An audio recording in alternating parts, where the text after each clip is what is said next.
Salam əziz 5-cilər, artıq sizlə 22-ci mövzudayıq. Bu mövzu əslində ikinci yarım ilin birinci mövzusudur. Sadəcə tez paylaşıram ki, liseylərə hazırlaşan uşaqlara kömək olsun. Mövzu biraz uzun olacaq. Əslində bunu siz məktəbdə 2 dərsə keçəcəksiniz. Mən çalışacağam ki, qısa-qısa sizə hər şeyi ətraflı izah edeyim. Hər bir detalına fikir verin ki, daha yaxşı öyrənə biləsiniz.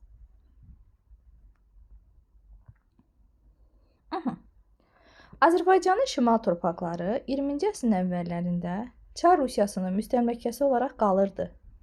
Bəs nə vaxtdan Azərbaycan Araz çayı sərhəd olmaqla 2 yerə bölündü və Şimali Azərbaycan Çar Rusiyasının müstəmləkəsi oldu? Türkmənçay müqaviləsindən sonra. Yəni 20-ci əsrin əvvəllərində bu proses hələ də davam edirdi. Xalqımız yenə də hüquqsuz idi. Çünki vəzifələrə Azərbaycanlılar yox, qeyri-millətlərin nümayəndələri gəlirdi. Bunda nə görürük? Milli ayrı seçkilik. Dövlət idarələrində rus dilində danışılır, bütün sənədləşmələr rusca aparılırdı. Dilimiz, dinimiz sıxışdırılırdı. Yeraltı və yerüstü sərvətlərimiz Rusiyaya daşınırdı. Rusiya demokratik dövlət deyildi.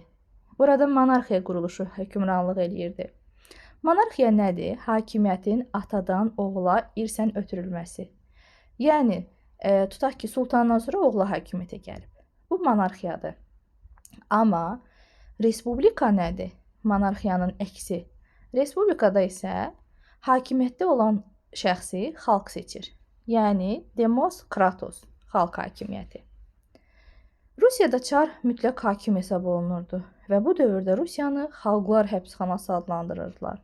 Çünki Rusiyanın tərkibində çoxlu xalqlar var idi. Azərbaycan, erməni, gürcülər, Qafqaz, Şimali Qafqaz xalqları, Qazax, Üzbəklər, Mərkəzi Asiya xalqları və s. Və burada rus olmayanlara, xristian olmayanlara ayrı seçkilik edirdilər.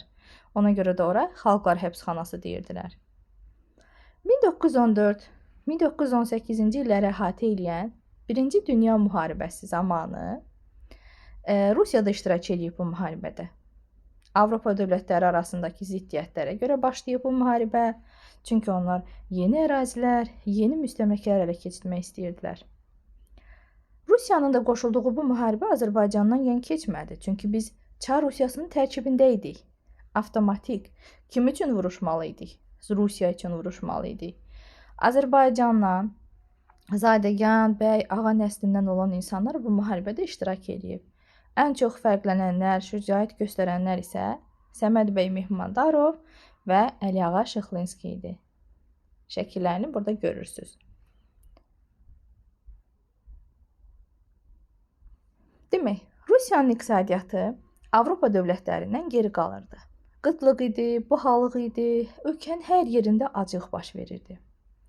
Rusiya 1-ci Dünya müharibəsində iştirak edərkən Rusiyada 2 inqilab olub. 1917-ci il, çünki müharibə 1914-1918-ci illəri əhatə edir. 1917-ci ilin fevralında inqilab baş verdi, Çar hakimiyyəti devrildi, yəni monarxiya devrildi. Bir müddət sonra, oktyabrda baş verən çevrilişdən sonra isə bolşeviklər hakimiyyətə gəldilər. Bolşeviklər əslində millətlərə azadlıq verəcəklərini vəd etsələr də, çox tezliklə aydın oldu ki, bunlar hamısı yalandır. Bolşevik sözünün mənası nədir? Çoxluq. Rusiyada bu partiyanın nümayəndələri çoxluq təşkil etdiyinə görə belə adlanırdılar. Bolşeviklər. Bu xronologiya yəqin ki, yadınızda qaldı.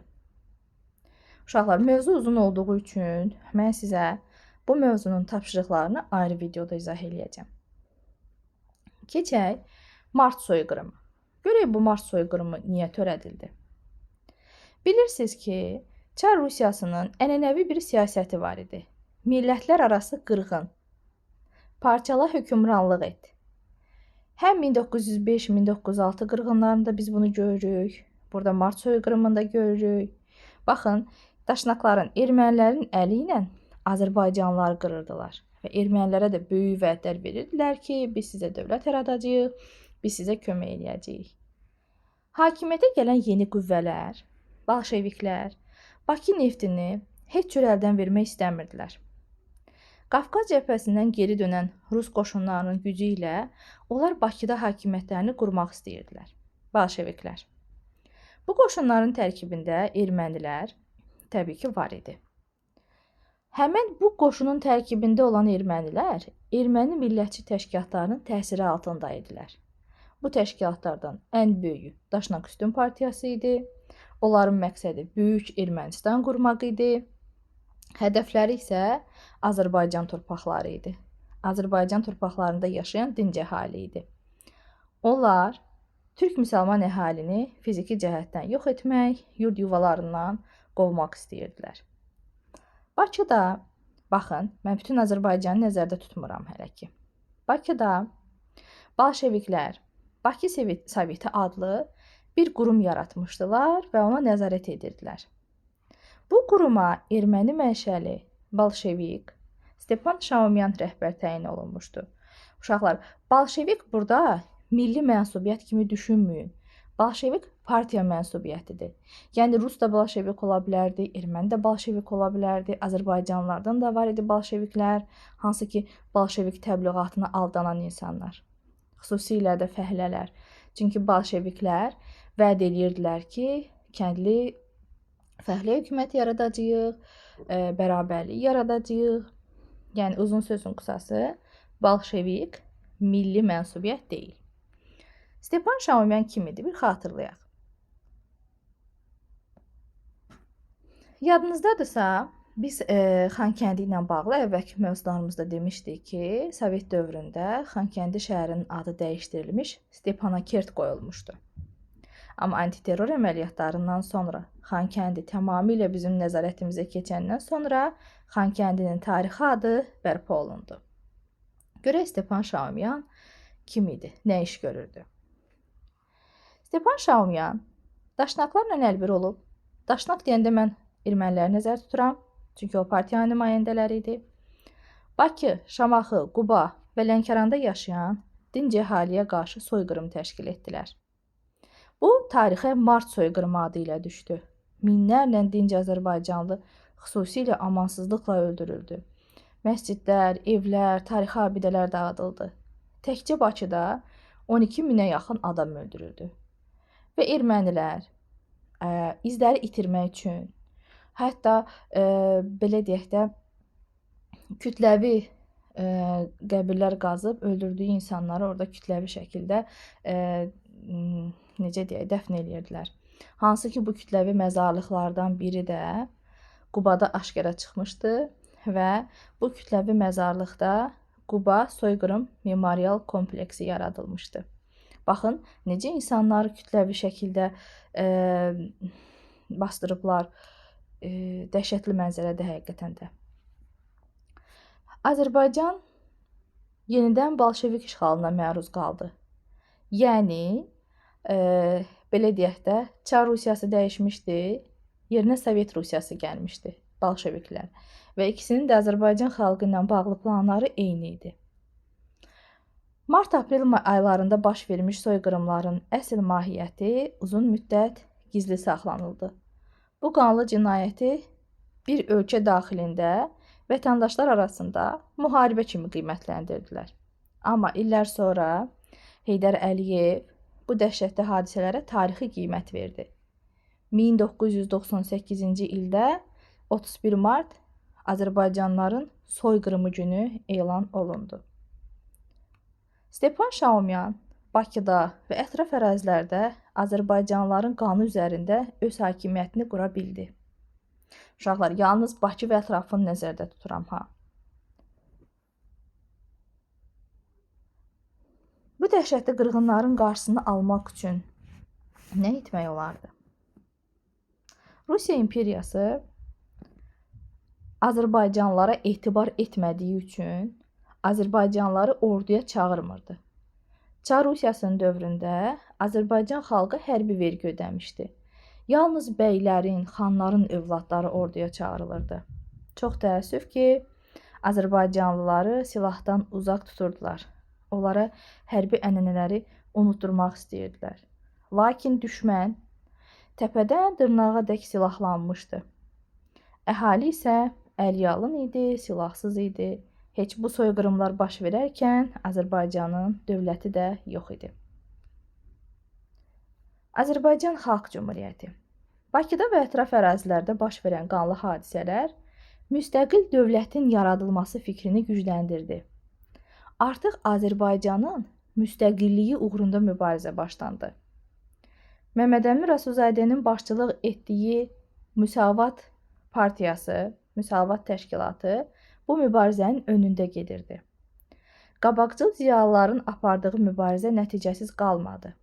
1918-ci il 28 mayda Tiflis şəhərində toplanan milli qüvvələr İstiqlaliyyət Bəyannaməsi adlı sənəd qəbul etdilər.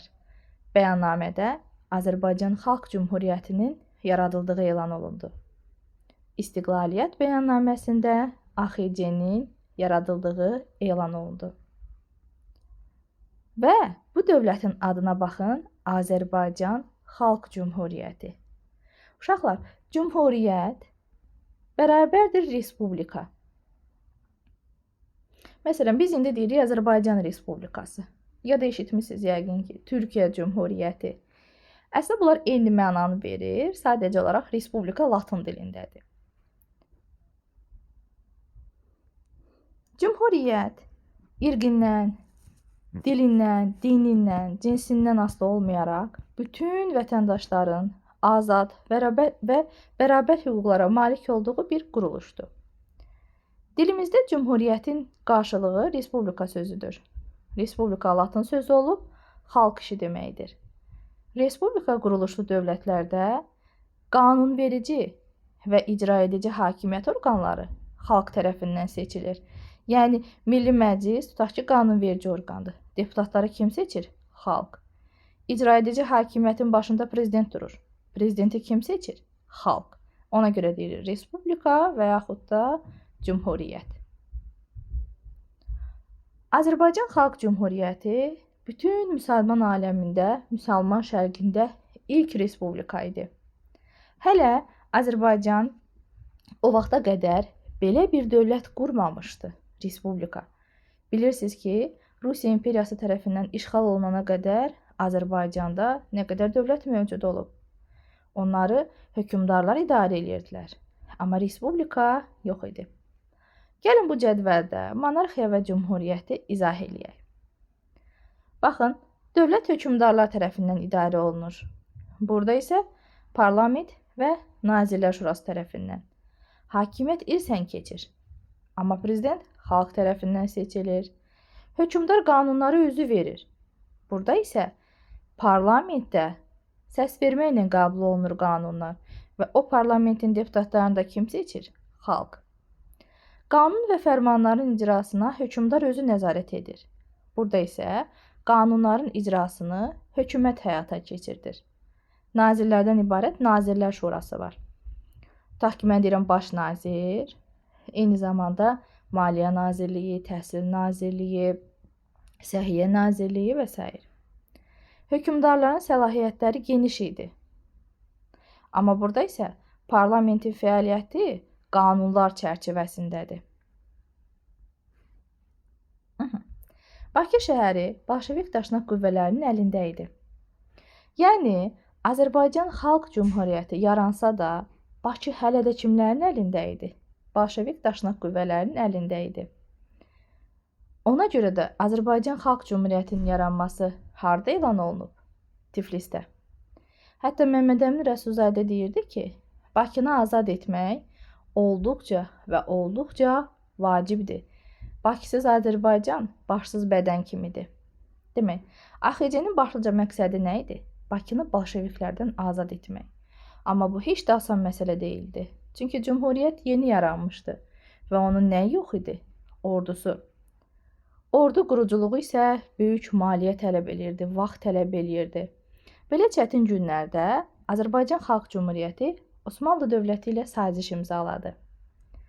Bu sazişlə Osmanlı dövləti AXC-ni tanıyan ilk dövlət oldu. Tərəflər hərbi yardım haqqında razılığa gəlindi. Yəni Osmanlı bizə hərbi yardım etməli idi. Bizə də hərbi yardım harda lazımdır? Bakını azad etmək üçün. Tezliklə milli ordu yaradıldı. Osmanlı dövlətinin də yardımı ilə təşkil olunan ordu Bakı Sovetinin hücumunun qarşısını aldı.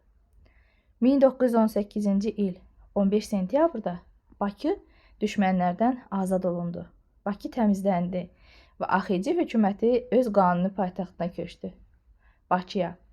Bakının azad edilməsi zamanı Nuru Paşanın başçılıq etdiyi qəhrəman türk əsgərləri Azərbaycan hərbiçiləri ilə çiyin-çiyinə döyüşdülər və bu döyüşlərdə 1000-dən artıq türk əsgəri şəhid oldu.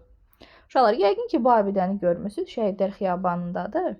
Həmən Nuru Paşanın başçılığı ilə gələn türk əsgərlərinin xatirəsini əbədiləşdirmək üçün uzaldılıb. Azərbaycan 20-ci əsrin sonlarında, yəni 1991, yenidən müstəqilliyinə qovuşduqdan sonra Bakı uğrunda həlak olan həmən o türk hərbiçilərinin şərəfinə tikilib və Şəhidlər Xiyabanında yerləşir.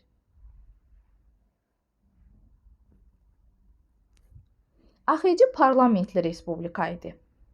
Uşaqlar, biri var prezidentli respublika, biri var parlamentli respublika. Parlamentli respublikalarda ölkəni əsas baş nazir idarə edir. Məsələn, biz Azərbaycan Respublikası prezidentli respublikadır. Amma Ermənistan isə hal-hazırda parlamentli respublikadır, baş nazir idarə edir. Parlamentli respublikalarda adətən prezident olmur. Olsa da, belə deyək, ikinci dərəcəli olur. Parlament AXC dövründə fəaliyyət göstərib. Parlamentin sədri isə Əli Mərdan bəy Topçubaşov olmuşdu. Nazirlər Şurasının ilk sədri, yəni baş nazir Fətəli-xan Xoyski, sonralar isə Nəsib bəy Yusifbəyli olmuşdu. Yeni dövlətə yeni dövlət atributları da lazım idi. 1918-ci il 9 noyabrda 3 rəngli ay ulduzlu bayrağımız dövlət bayrağı kimi təsdiq olundu. AXC-nin tədbirlərindən biri Azərbaycan dili dövlət dili elan olundu. Növbəti videoda mən sizə izah eləyəcəm ki, AXC-nin gördüyü tədbirlər, məsələn, yazacaqsınız. 9 noyabr bayraq günü, Azərbaycan dili dövlət dili elan olunması və s. AXC dövründə təhsil və elm də diqqət mərkəzində idi. Ana dili məcburi idi, icbari idi. Çoxlu məktəblər açıldı. Çar Rusiyası dövründə Azərbaycanda ali təhsil müəssisəsi yox idi.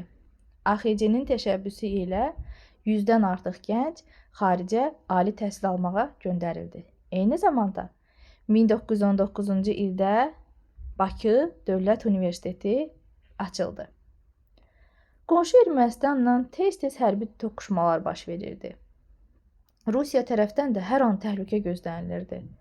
Buna görə AXC dövründə ordu quruculuğu daim diqqət mərkəzində idi. Qısa müddətdə 40 minlik nizami ordu yaradıldı.